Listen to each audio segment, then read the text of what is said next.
Est-ce que tu sais réellement ce que tu es venu faire sur la terre? Faire sur la terre. Beaucoup de chrétiens vont à l'église et ne savent pas réellement ce qu'ils sont venus faire sur la terre. Si je te pose tout de suite la question de savoir qu'est-ce que tu es réellement venu faire sur la terre, je suis sûr que tu auras du mal à me répondre.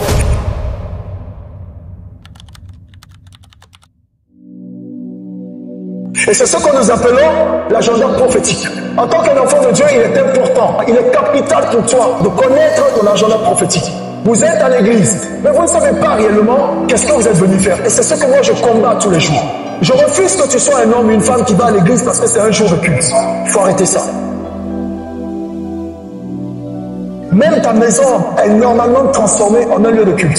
Josué a déclaré ceci. Il dit, moi et ma maison, nous servirons l'Éternel. Mais en ce moment, il y avait le temple. Il pouvait aller prier là-bas. Mais il a insisté en disant, moi et ma maison, nous servirons l'Éternel. J'ai envie de poser la question, combien de personnes ont cette intimité avec Dieu à la maison?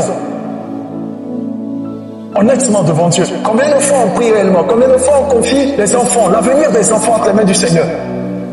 Combien de fois on va dormir, mari et femme, sans avoir prié réellement, sans avoir confié la nuit au Seigneur?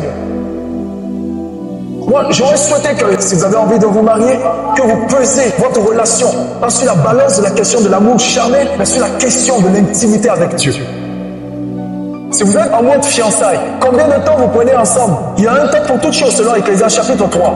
Il y a un temps pour aller au restaurant, passer du temps ensemble. Il y a un temps aussi où vous devez vous lancer, prier pour vous-même, pour vos projets. Seigneur, nous avons décidé de nous unir et bâtir un foyer ensemble. Mais combien de fois réellement vous venez devant la face de Dieu? Ça fait combien de dimanches nous nous rassemblons? Certains étaient à l'église, d'autres ont prié, d'autres pas. Peut-être d'autres ne sont même pas allés. Mais écoutez-moi très bien les amis, cette vie elle est éphémère. Tu dois maximiser ton temps dans ta relation avec Dieu. Car de tout ce qui te restera sur la terre, c'est cela. Reçois tous les diplômes que tu veux sur la terre des hommes, tous les mérites, toutes les attestations. Je prends l'exemple des footballeurs qui ont toutes les médailles, tous les trophées. On ne fait rien avec de l'autre côté de l'éternité. Mais vous savez, la Bible est très claire en disant que nos œuvres vont nous suivre. Ça veut dire que ce que tu auras fait sur la terre te suivra de l'autre côté. Lorsque je prêche, j'aime rappeler la pensée de l'éternité. La Bible déclare dans les Saintes Écritures que Dieu a mis dans le cœur de l'homme même la pensée de l'éternité. Vous savez ce que ce verset veut dire? Ça veut dire quand bien même tu vis comme tu veux, quand tu veux, et de la manière dont tu te plais, au fond de toi, il y a quelque chose qui te dit qu'un jour, un de ces jours, il faudrait que tu rendes compte des actes que tu as posés. Je vais rappeler ceci. Est-ce que tu sais réellement ce que tu es venu faire sur la terre? Je veux te dire que tu n'es pas venu sur terre accompagner les autres.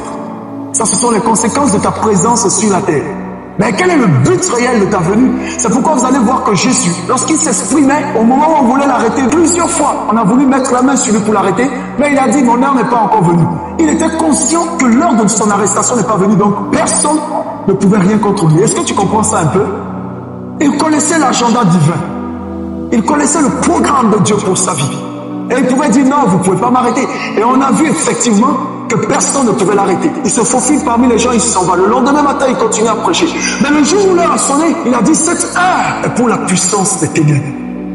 Alors écoute-moi, cher ami, nous prions et nous servons un Dieu que nous aimons beaucoup.